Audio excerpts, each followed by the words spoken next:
At Thanksgiving dinner, my aunt raised her glass and said, "Let's toast to the rich one in the family." Everyone laughed.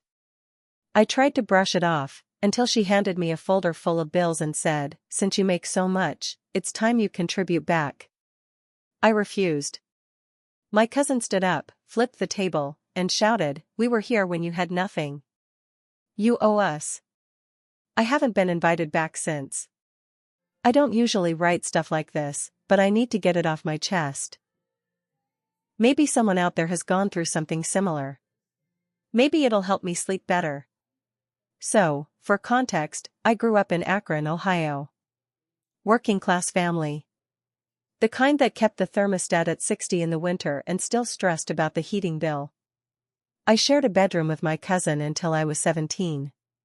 My dad left when I was 9, and my mom scraped by working at a dry cleaner. Most nights, she came home with burns on her fingers from steam presses and aching feet. We didn't complain. That was life. I knew early on that I needed to get out. Not because I thought I was better than anyone, but because I was tired of surviving. I wanted to live. I busted my ass in high school, got into Kent State on a partial scholarship, and worked nights loading trucks at FedEx to cover the rest. I didn't go out. I didn't party. I spent most of my early 20s either working, studying, or figuring out how to stretch a 10-pound bag of rice across 2 weeks. Eventually, I got into construction project management. Long hours. Dirty work. But I stuck with it. Made connections. Built a company from scratch by 34. Now I own a mid-sized firm out in Charlotte, North Carolina. It's nothing flashy, but we're booked out 6 months in advance. I've got good guys working for me. Solid contracts. A 3-bedroom house, decent truck, no debt. I'm doing okay. But to my family? I'm the rich one. Every Thanksgiving, I drive back up to Akron. It's like a duty I can't shake. My mom still lives there, and as strained as things can get, I try to be there for her. She never asked me for a dime. She's got her pride, and I respect that. But the rest of them? They smell money like dogs smell meat. This past Thanksgiving, I showed up around 3 in the afternoon at my Aunt Barb's house.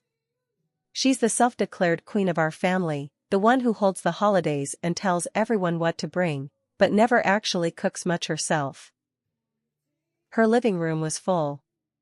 About 20 people. All the cousins. Their kids. Some exes. A few stragglers I didn't recognize. The moment I walked in, Aunt Barb greeted me with this loud, fake smile. Well, if it isn't Mr. Big Shot," she said. "Guess the stock market was closed today?" Laughter. Fake. Forced. I smiled, nodded, handed her the tray of catered stuffed mushrooms I'd brought, because God forbid I use her filthy kitchen, and walked in. Dinner was tense. I was seated next to my cousin Derek, who's been between jobs since the pandemic but always seems to have a new vape and video game. Across from me was Rachel, who's 29 and still figuring things out, which apparently means living off her boyfriend's SSI checks while working on another online course in marketing. They kept making little jabs. "So, do you, manage people who do real work?" Rachel asked. Derek chimed in, "Must be nice to sit at a desk and rake it in while the rest of us bust our asses." I didn't respond. I've learned not to. There's no winning those battles. You're either arrogant or defensive, no in between. Then, toward the end of dinner, Aunt Barb stood up. Everyone quieted down. "I just want to say a few words," she began, lifting her cheap wine. "To the rich one in the family, finally someone made it. Let's all raise our glasses."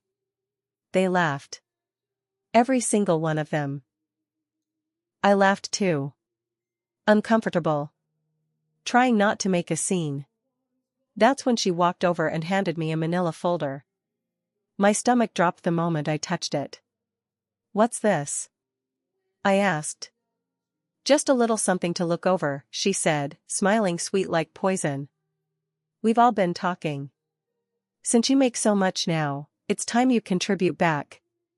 I opened it. Inside were copies of overdue electric bills, credit card statements, a bill for someone's car repair, and an estimate for replacing Barb's roof. I looked around. No one said anything. I set the folder down, calmly. I'm not paying for this. Barb's smile disappeared. Excuse me? I'm not paying your bills. I never agreed to this. You ambushed me. That's when Derek slammed his hand on the table. Hard. You ungrateful prick, he snapped. We were there for you when you were dirt poor. You crashed on our couch. You ate our food. You borrowed Mom's car. Don't act like you did this all on your own. Derek, I said, keeping my voice level, I paid back every dime. I brought groceries. I worked double shifts to cover gas. I never asked for anything I didn't repay. Then he stood up.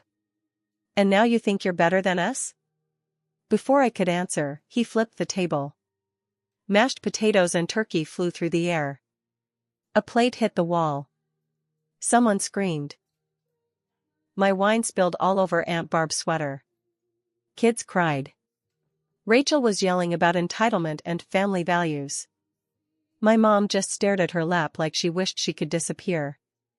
I stood up, walked to the door, and didn't say a word. Got in my truck and drove 10 hours back to Charlotte through the night. I haven't been invited back since. No calls. No texts. Not even a Facebook tag. But they didn't know one thing. They didn't know what I was planning next.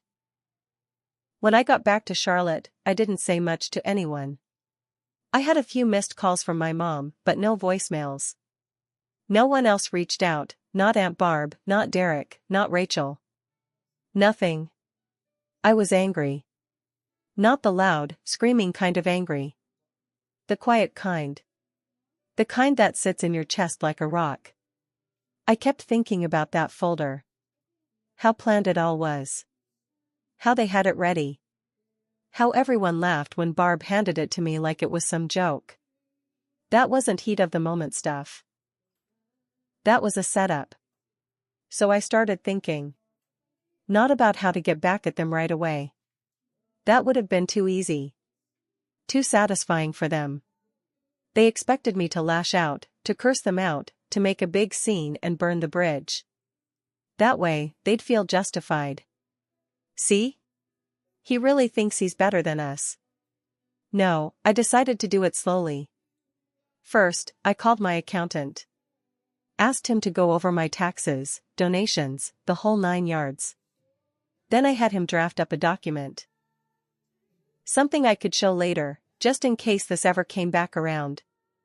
Then I hired a private investigator. Not for anything shady. Just basic stuff. Public records. Debt. Bankruptcy filings. Property liens. I gave him a list, Aunt Barb, Derek, Rachel, and a few others who had smiled just a little too hard at that Thanksgiving table. It took about a week. Turns out, Barb's house, where she throws all her little family dinners, is under foreclosure. She hasn't made a full mortgage payment in 6 months. Her credit cards are maxed out. Utilities behind. And get this, she put the house in her daughter's name 5 years ago to avoid a judgment from an old payday loan. Derek? He's been committing unemployment fraud. Filed in 2 states, claimed he was looking for work, but hasn't submitted a single application in over a year. He's got 2 pending cases against him. He doesn't know it yet, but someone's watching. Rachel's boyfriend? On probation for theft. Not shocking. What was shocking is that they've been claiming Rachel as a live-in caretaker to get more benefits. Medicaid fraud, easy to prove if someone pokes around. I sat with all this information for a few days. Then I made the first move. I contacted Barb's mortgage lender. Not anonymously, used my company's name, clean and official. Said I was interested in acquiring distressed property in the Akron area. Asked about back taxes, liens, and possible short sale arrangements. Suddenly, Barb got a call from her bank. She panicked. She knew she was behind, but the idea of someone actually buying her house out from under her? That shook her. Then I sent Derek a letter. Not a legal one, just a firm, plain envelope, no return address. Inside was a printed copy of one of his fake unemployment filings, with a note that said, "Hope you're keeping your job search honest. The state might be watching." He hasn't posted a selfie since. Rachel? I sent an anonymous tip to the benefits office. Nothing fancy. Just enough to raise flags. Recipient claims to be a caretaker but seen regularly on social media drinking, clubbing, and leaving town for weekends. Her TikTok went silent. But I wasn't done. I knew if I pushed too hard, too fast, it would look obvious. I needed them to stew. To struggle. To wonder who was behind it, without ever getting proof. That's when my mom called me. First time in weeks. Her voice was quiet. Shaky. "I don't know what happened," she said. "But Barb called me crying. Said she might lose the house." "I'm sure she'll figure it out," I said. "Did you do something?" "I just came to dinner, Mom. That's all I did." She didn't push. She never does. But I could hear it in her voice, part worry, part something else. Maybe guilt. And just when I thought things were cooling down, I got a message I didn't expect. It was from my cousin Elise. She wasn't at Thanksgiving. She moved to Chicago years ago and keeps to herself. We've never been close. Her message was short. "They're planning something. Call me." I stared at Elise's message for a long time. We hadn't spoken in maybe 3 years. She was the weird one in the family, according to Barb. Quiet, artsy, always reading or drawing when we were kids. She got out of Ohio early and never looked back. We'd never been close, but we also never had beef. So for her to reach out now? I called her. She picked up after 2 rings. "Hey," she said. "You got a minute?" "Yeah." "What's going on?" "I didn't know what happened at Thanksgiving until last week," she said. "Barb's been blowing up my phone. Same with Rachel. They're trying to rope me in." "For what?" "They're planning to sue you." I laughed. "For what? Not paying their bills?" "No," she said. "They're claiming you promised to help. That you offered. They're saying you agreed verbally at dinner and then bailed." My stomach dropped. "They want to say you made a verbal contract in front of witnesses," Elise continued. "Barb's talking to some shady attorney, one of her church friends. Rachel's trying to find text messages to use as proof. They want to scare you into a settlement. Quick cash." I leaned back in my chair. For a second, I just stared out the window at my yard. They were really going there. "You sure about this?" I asked. "I'm not guessing," she said. "They asked me to be a witness. Said if I backed them up, they'd cut me in." My hands clenched into fists. Elise hesitated, then said, "I told them to screw off." I didn't thank her.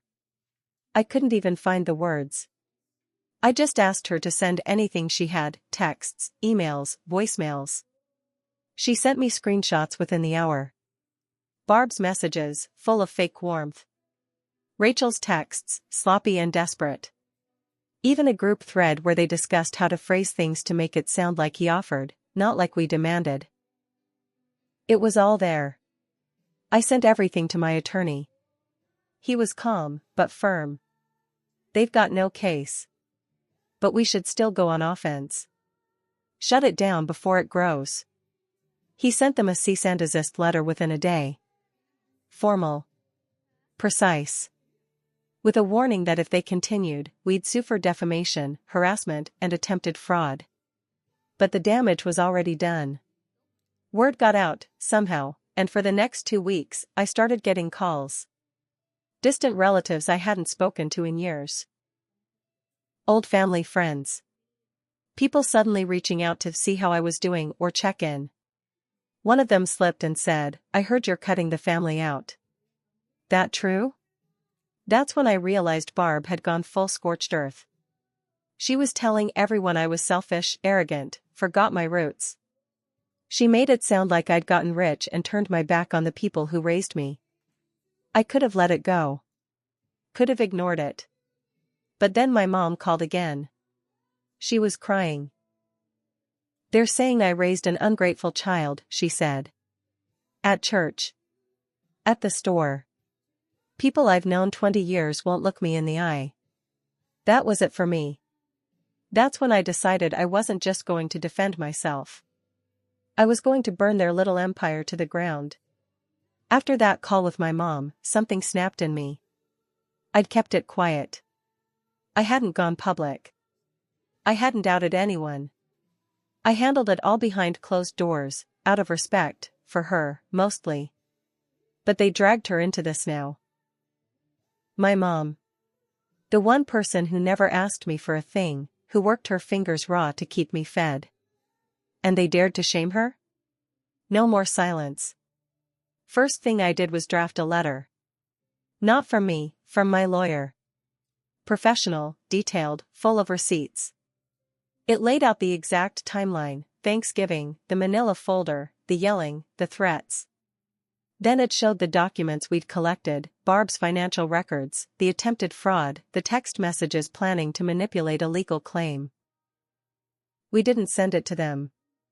We sent it to the local news. Akron's a small city. They eat up scandal like candy. Especially when it's about money, family drama, and hypocrisy. "Respected churchwoman tries to sue nephew for refusing to pay her bills," was the headline one blog ran with. The real local paper was more reserved, but they picked it up too. Used real documents, with names redacted, for now. But people knew. And then the emails came in. People from Barb's church.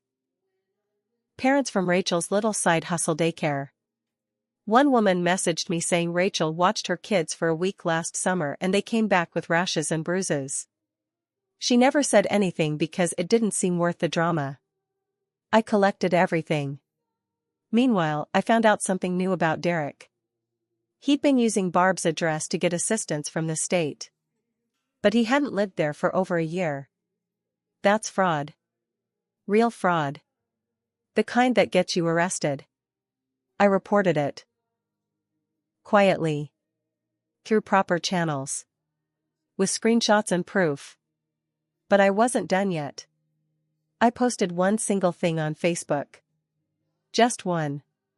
Family shouldn't have to come with terms and conditions. I gave what I could.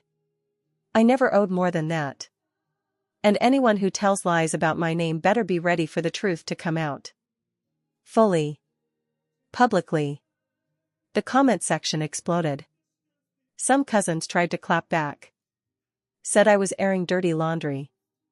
One even said I was ruining the family reputation. But most? They DM'd me. Said they were sorry. Said they didn't know the whole story. Said Barb had been twisting things for years, but no one had the guts to say anything. A week later, Elise messaged me again. "They're freaking out," she wrote. "Barb got pulled from the church ladies' fundraiser. Rachel's under investigation. And Derek's panicking, he thinks someone's watching him." I told her thanks. That she didn't have to keep sending updates. Her response? "I'm not doing it for you. I'm doing it because someone needed to finally stop them." That hit me harder than I expected. Because here's the part one didn't mention, Elise was the only one who ever stuck up for me when we were kids. Quiet, weird Elise. When Barb made comments about me being too soft, Elise would sit next to me and just be there. She didn't say much, but she always knew when something wasn't right. Now, it was my turn to protect someone. And Barb had one last secret she didn't know I knew. A secret that could destroy her completely. So here's what Barb didn't know. Years ago, before my business took off, I helped her with something. She called me one night, panicked. She said she had co-signed a car loan for a friend at church and now the payments were being made. She was afraid the debt collectors would come after her. I offered to help. Not with money, I couldn't afford that back then. But I told her to send me the loan documents so I could look them over. Maybe I could negotiate something. She sent me everything. Only it wasn't a church friend. It was her. She took out a loan in someone else's name, a man who had passed away 6 months before. I don't know how she got the info. Maybe she worked with the guy's widow, maybe she pulled strings at the DMV. But it was identity fraud, plain and simple. At the time, I didn't say anything. I just told her I couldn't help, and she said not to worry, that she got it sorted. I kept those files. Now I had them reviewed by a real fraud investigator. Not only was it still illegal, it had never been resolved. She made a few payments under fake names, then defaulted. The car was repossessed, and it was tied to a fake address.